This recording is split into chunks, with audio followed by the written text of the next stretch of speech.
ઓય ઝુરમુર કરીને વરાટ પડ્યા કરે ને વરાટ તો બની નહીં થાય એટલે મને વિચાર આવ્યો કે ચાલ આજે તો કંઈ કાકડીના પૂડા બનાવું.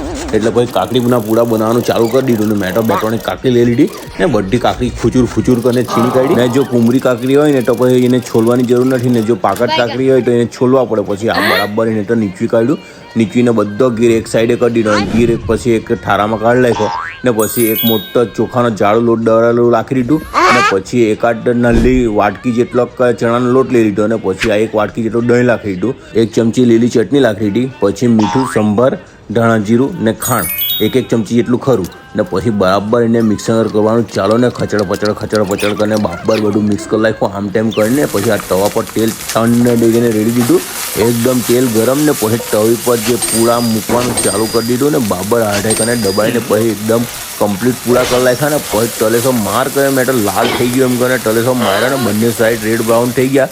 એટલે મને લાગ્યું કે આ થઈ ગયો એટલે પછી બ્રાઉન થઈ ગયા એટલે કાઢી લીધા ને પછી બીજા બેચની શરૂઆત કરી દીધી ને બીજા બેચના સારું પણ બરાબર ચડ કરતાં બંને 3 પૂરા મૂકી દીધા ને પછી લાલ બ્રાઉન જેવા થઈ ગયા.